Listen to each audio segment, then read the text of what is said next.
Hello, glad to see you on the channel. Subscribe, leave a like, and don't forget to write a comment. Enjoy watching. I pulled up to my brother's house that Christmas Eve just like I had every year for over a decade, quietly, on time, with a trunk full of wrapped gifts and a familiar knot tightening in my chest that I had long ago accepted as tradition. There was something ritualistic about it, the smell of the pine wreath hanging lopsided on his front door, the faint sound of Nat King Cole playing through the frosted windows, and the way I always had to ring the doorbell twice because the first ring never seemed to work. I had driven through icy backroads and frozen highways with my car heater blasting and the same thought repeating in my head like a song stuck on loop. Maybe this year would be different. Maybe this year, he wouldn't make me feel like I didn't belong. When Mark opened the door, I was mid-smile, holding a foil-covered tray of homemade stuffing with one arm, my purse slung over the other, and a massive gift bag balancing on my hip, like some dysfunctional Christmas donkey. He blinked when he saw me, gave me that same half-smile that always made me feel like a guest, and didn't move from the doorway. "Hey," I said, cheerful, too cheerful, voice pitching upward like a girl trying too hard at a party she wasn't invited to. "Hey," he started, rubbing the back of his neck and glancing behind him into the living room where I could see the tree lit up, the kids playing, and his wife Emily handing out plates. "We were actually keeping it small this year," he said, and it hit me like ice water, immediate, humiliating, paralyzing. "Just us. You know, family only." I stood there for a second, unsure if I'd heard him right, or if he realized what he'd just said. I looked past him again at the warm scene behind him, the home I'd helped keep afloat in more ways than one, and then back at his face, which looked not apologetic, not cruel, just tired.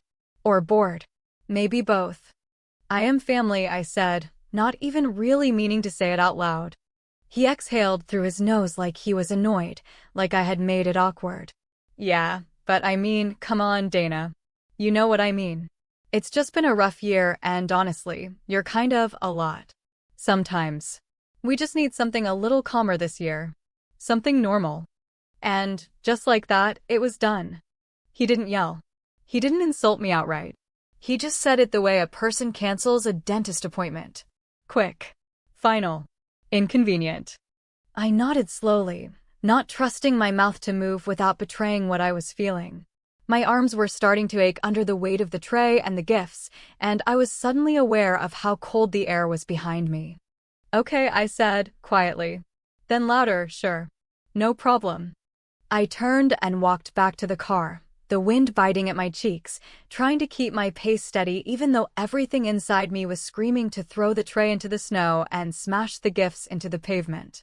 I opened the trunk, set everything down gently, because even in fury, I'm neat, and got into the driver's seat with a thud. That night, I didn't cry. Not right away. I didn't call anyone to vent or drink too much wine or scream into a pillow. I just sat in my living room, the lights dimmed, the house silent except for the ticking of the old wall clock, and stared at the blinking cursor on my laptop screen as I opened my bank account and clicked on the tab labeled Scheduled Payments. There were so many. Rent assistance for Mark's family, $1,200 a month sent directly to their landlord since the pandemic hit and he couldn't keep up. Tuition for both kids, which I'd been paying quietly since Sarah started private school and Jake needed extra help after his diagnosis. A grocery stipend I sent every 2 weeks to Emily through Venmo. None of them ever said thank you. Maybe at first, a quick "you're a lifesaver," but it faded fast, replaced with expectation. I hovered my cursor over each line, one by one. My hand was steady. First, I canceled the tuition payments. The school would call them next week. They'd think it was a glitch at first. Then, they'd find out it wasn't. Then, the rent. Canceled. No warning. Just gone. I didn't do it out of spite. Not really. It was something colder, more controlled than that. I did it because I finally saw it for what it was. He didn't want me there because I reminded him of the truth.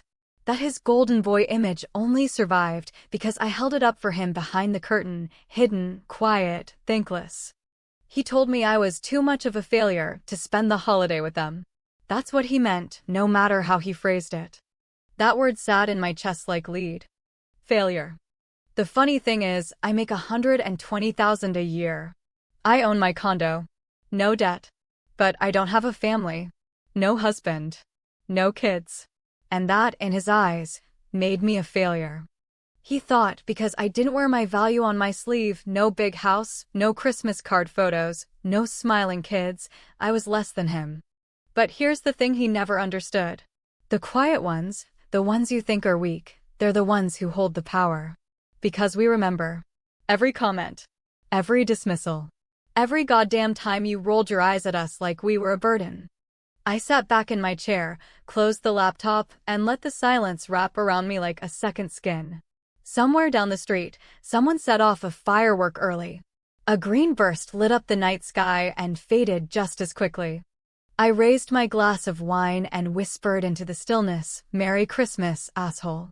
There's a kind of silence that only comes after years of swallowing your voice, a silence so thick it doesn't just sit in your chest, it presses against your ribs from the inside.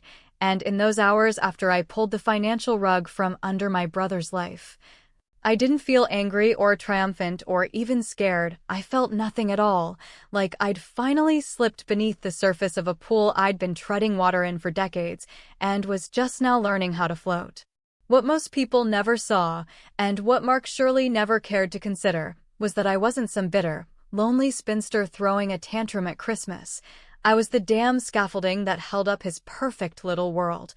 The silent second parent his kids didn't know they had, the invisible backup plan that bailed him out time and time again, and if he ever once thought to ask why I kept giving, I doubt he would have cared to hear the truth. It all started the year after our dad died, which was also the year Mark dropped out of college, just for a semester, that turned into forever, and our mother, who'd always favored him in that quiet, infuriating way some mothers do, looked at me with those tired eyes and said, "You'll have to help him, Dana, he's just not built like you," as if responsibility was a genetic defect I had and he didn't, as if compassion meant self-destruction. So I did help. I was 22, fresh out of undergrad with a job that paid barely above minimum wage, living in a basement apartment that flooded every time it rained more than a day, and I still sent Mark $300 a month to help with his car payment. No one told me to. No one thanked me either. Over the years, the asks became so routine they didn't feel like requests anymore. They were expectations wrapped in guilt and packaged with compliments that always sounded like manipulation if you listened hard enough. When he married Emily, I paid for their wedding photographer because the budget just couldn't stretch that far, and I wanted them to have memories, even if I knew they'd never look at those photos and remember that I was the reason they could afford them. When Sarah was born, I started putting $50 a month into a $529 college savings plan, and when Jake came along, I doubled it. It never occurred to me to tell them, because I wasn't doing it for recognition, I was doing it because I thought that's what family meant, doing the right thing quietly, even if no one notices. But what they don't tell you is that the more you give without boundaries, the more invisible you become. They stop seeing your support as generosity and start treating it like an obligation. And before long, you become the background music to their chaos, always playing, never noticed, until it stops. That night, after I canceled the payments, I sat on my couch with my legs curled under me, scrolling through old emails and payment receipts, wondering how I'd let myself become the fallback plan for a man who once laughed at me in front of his friends in high school because I couldn't throw a football. I remembered the phone call 2 years ago when Mark had cried, literally cried, because they were behind on rent and facing eviction, and I wired $2,400 without blinking. I remembered Emily's voice shaking when she asked if I could cover Jake's therapy because insurance wouldn't, and I had said yes before she finished the sentence. And I remembered all the birthdays I spent alone, all the holidays I was an afterthought, the thank yous that never came, and the way Mark had looked at me on that doorstep like I was a stray dog sniffing around his party. I wasn't just hurt. I was ashamed. Not because of what I had done, but because of how long I had allowed it to go on. The next morning, I made one more call to the landlord. I knew him by name by now, had sent him dozens of checks over the years, and when I told him to remove my account from the payment list, he paused and asked if everything was okay. I said yes. It was the first honest thing I'd said in a long time. Later that afternoon, my phone buzzed with a call from Mark. I stared at the screen, watched it ring out, and didn't touch it. He didn't leave a voicemail. Typical. But then, a few hours later, as the sun began to dip behind the buildings and my living room filled with the soft gray of a winter dusk, another call came in, and this time, he did leave a message. His voice was calm, but there was a thin thread of panic in it, the kind of panic a man feels when something he took for granted suddenly slips away. Hey, there's a problem with the rent. Emily said she checked with the landlord, and he said it didn't come through this month. I don't know if maybe something changed with your account or if it was an accident, but let me know, okay? It's probably just a glitch. He still thought it was a mistake. That's how sure he was of my loyalty. I played the message twice. The second time, I focused on the way his voice wavered near the end. Not quite desperate, not yet angry, just confused. It was the confusion of a man who had built his life on borrowed bricks and never once questioned whether the foundation might crumble. I didn't call him back. Instead, I got up, made myself a cup of tea, and sat by the window watching the wind blow the dead leaves across the street, thinking about how some strings are invisible until you start cutting them, and then you realize just how many knots they've tied around your neck. There is a strange kind of peace that comes when the consequences of your silence finally start unfolding, not in a burst, not in a grand confrontation, but in small, almost imperceptible shifts in the air, like the faint scent of smoke before a fire truly starts.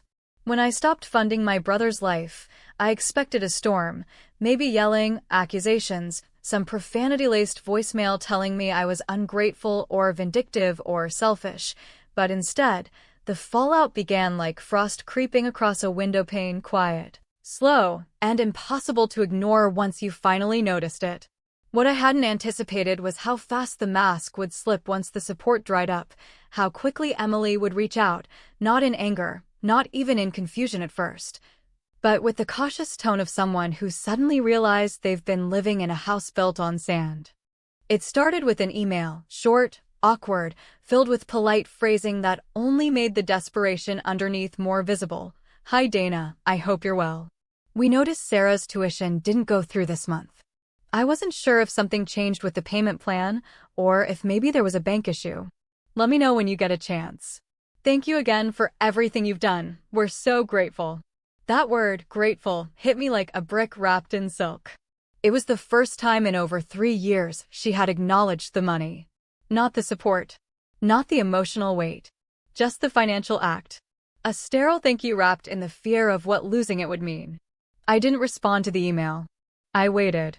2 days later, I got a second one, slightly more direct, with just a bit more edge beneath the surface. Dana, sorry to bother you again, but we're getting calls from the school now. If something's changed, we understand. We just need to plan accordingly. That's when I wrote back, not with an apology, not with an explanation, but with one simple line, you should ask Mark.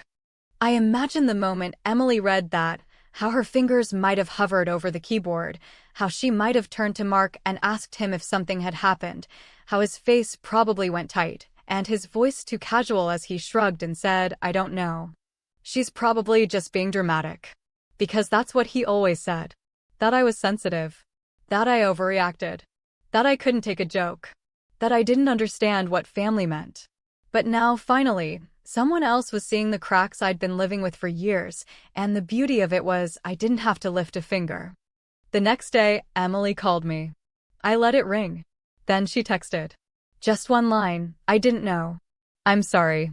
It was tempting to write back, to ask her what exactly she didn't know about the money, the years, the way Mark talked to me, the way he treated me like a problem to manage rather than a person, but instead, I put the phone down and let the silence answer for me. Some truths don't need to be spoken aloud to be understood. That weekend, I met up with an old friend from college, someone who had watched me weather the highs and lows of family life from a safe distance, someone who had once asked why I never brought Mark around, and I had brushed it off with some vague excuse. Over cheap diner coffee and the hum of a booth heater that barely worked, I told her everything. Not all at once, not in some dramatic purge, but in layers, starting with the Christmas door slam and peeling back each moment until I reached the bone. She sat there, eyes wide, mouth tight, listening without interrupting, and when I finally stopped talking, she said the thing I hadn't let myself say until then. "That's not just unfair, Dana. That's abuse." I didn't flinch at the word. I just nodded. Because that's what it was. Not the kind you put in police reports or talk about in after-school specials, but the quiet, corrosive kind that builds over years of being useful but never valued, present but never seen. The kind where love becomes a transaction and family becomes a cage. Later that night, I blocked Mark's number. Not out of anger. Not even out of self-preservation. I did it because I didn't want to hear what he had to say. Because I already knew the rhythm of his apologies. Too late, too shallow, always with a but. But you're too emotional. But I didn't mean it like that. But it was just a bad moment. I wasn't interested in his moments anymore. Around 2 in the morning, my phone buzzed. Even though his number was blocked, the voicemail still came through. I stared at the notification for a full minute before pressing play, my thumb hesitating just enough to feel the weight of what I was doing. His voice, when it finally came, was hoarse, almost quiet, like he had been up pacing for hours. "You're destroying my family, Dana," he said, and then there was a pause, long, loaded, filled with static and breathing and something else I couldn't quite place. "After everything we've done for you, you wanted to feel important? Congratulations." I sat there in the dark, holding my phone like it might explode, and for the first time in years, I laughed. Not because it was funny. Not because I was free. But because the audacity of that message was so pure, so honest in its entitlement, that it finally confirmed what I'd always known but never dared to admit. He never saw me as a person. I was a resource. A tool. A background character in the story where he was always the hero. But not anymore. And here's where I'll ask you this, because maybe you've been there too. Maybe you've given more than you should have, stayed quiet when you should have spoken, bent so far you forgot what standing straight felt like. Have you ever helped your family so much you stopped helping yourself? And if you had the chance to take it all back, would you? Let me know. I want to hear. Because sometimes, silence isn't just an absence, it's a beginning. There's a moment, somewhere between the surge of righteous anger and the slow trickle of doubt that always follows, where you start to question not just the decisions you've made, but the person you were when you made them. And in the days after Mark's voicemail landed in my inbox like a curse carved in static, I found myself standing in that exact space, suspended between the satisfaction of pulling the rug out from under a man who had spent his entire life walking all over me, and the uneasy awareness that every one of my moves had started to feel less like justice and more like a slow, deliberate unraveling of the life I had worked so hard to build around my own silence. It wasn't just about the money anymore. It wasn't even about the humiliation of Christmas Eve. It was about the way I had allowed myself to be written out of the narrative of my own family while still funding the damn story, and now that I'd yanked the pen away, I had no idea what kind of ending I was writing. The first sign that things were spinning faster than I intended came when Mark showed up at my office.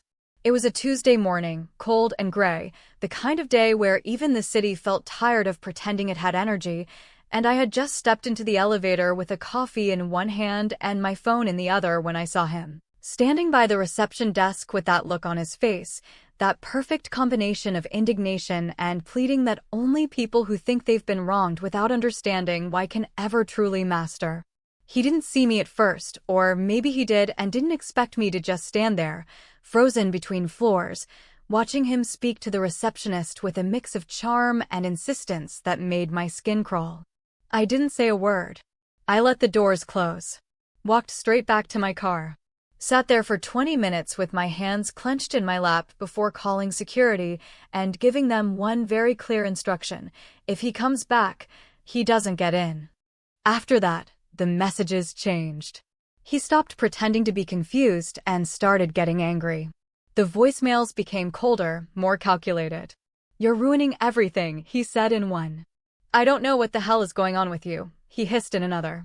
"You always had a way of making yourself the victim. I see it now. You wanted us to owe you. You wanted control." The worst one came a week later. It wasn't even him talking. It was Jake, crying in the background. His voice muffled, distant, but real. "Is school canceled, Mom? Why can't I go?" And Mark, snapping at Emily in the distance, "Just tell him it's a break or something, Jesus," before the line went dead. That voicemail haunted me. It didn't make me regret what I'd done, not exactly, but it did remind me that revenge, no matter how justified, always leaves wreckage, and sometimes the pieces that break aren't the ones you aimed at.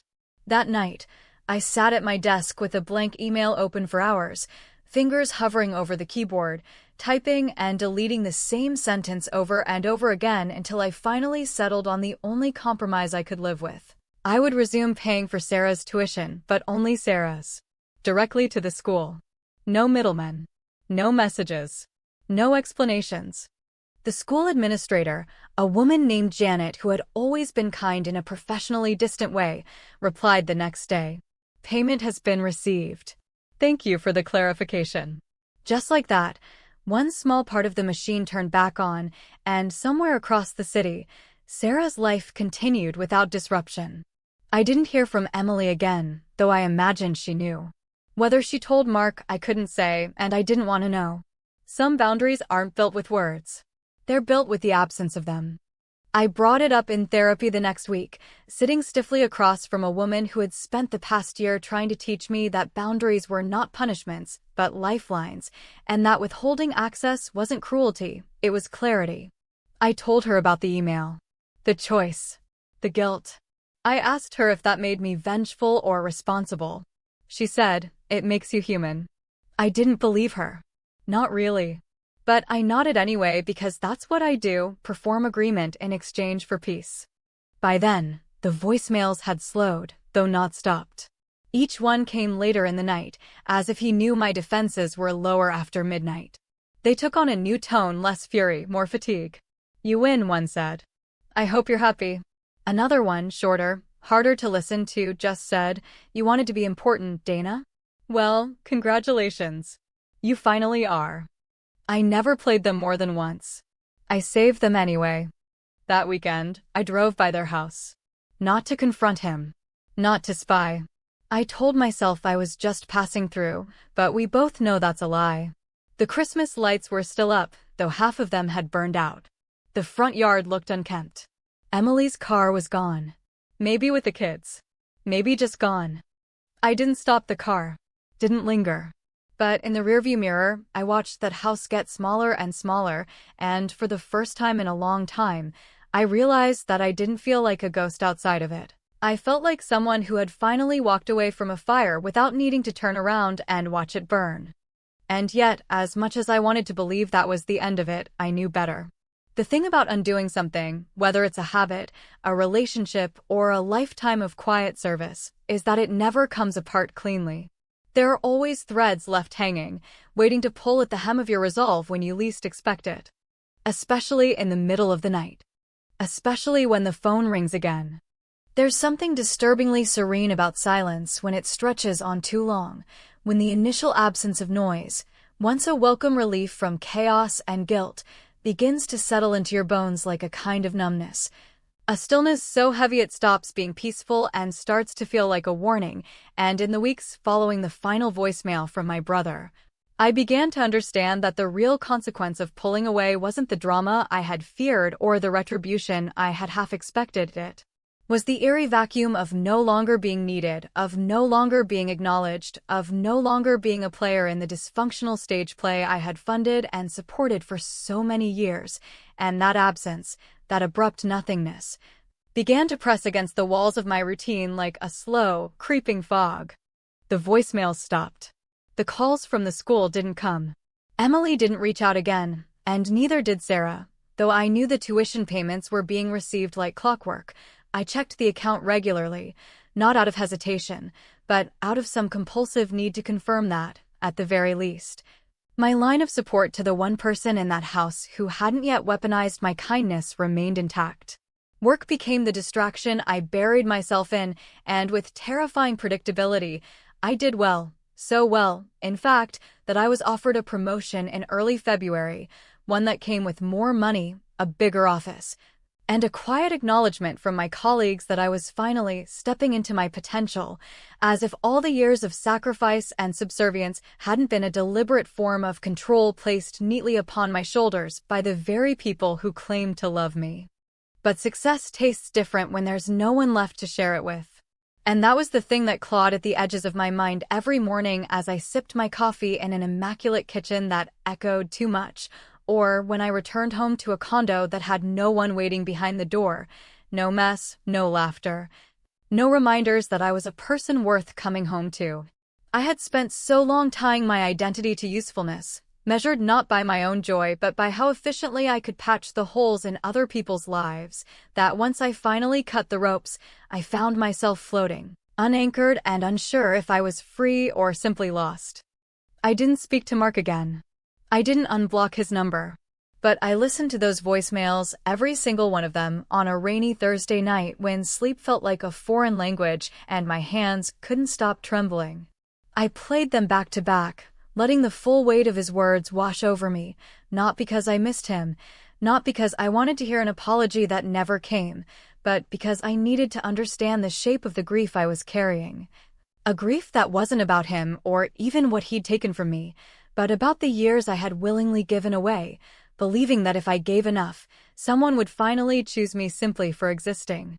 In one message, he was angry, seething, sharp, calling me names he hadn't dared use before.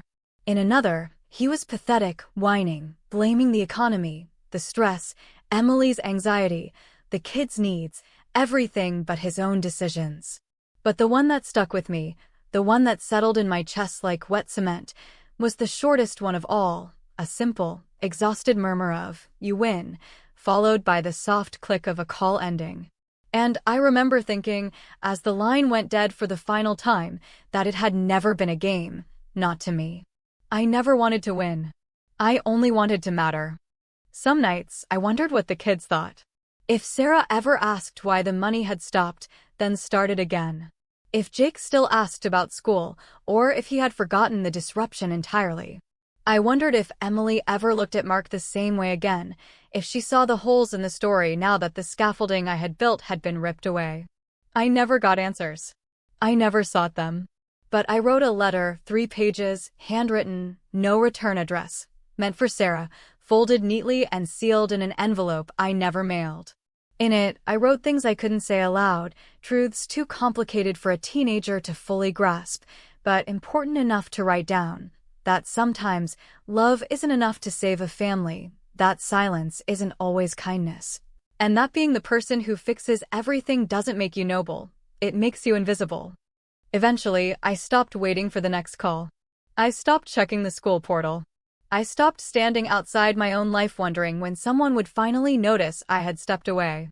And on a cold March morning, I did something I hadn't done in years. I booked a flight. Just for me. No family reunion. No guilt-ridden obligation. Just a long, quiet week somewhere with sun and salt air, and no history waiting to ambush me in every hallway. But before I left, I did something else. I unblocked his number. I didn't text him. I didn't call. I didn't reach out in any way. I just opened the gate again, because part of me, maybe the part that still believes in second chances, or maybe just the part that needs to believe people can change, knew that the most powerful thing I could do wasn't to keep him out, but to no longer fear what he might say if he ever found the courage to say something real. The truth is, I don't know if that was weakness or strength. I don't know if I made the right choice, or if this entire journey was just a long, painful way of proving something only I needed to know. All I know is this: when a man calls you a failure because you don't fit his idea of success, and you've spent years quietly propping up his life behind the scenes, the most devastating thing you can do isn't to scream, or to fight, or even to abandon him. It's to stop showing up, and let him hear the silence he created.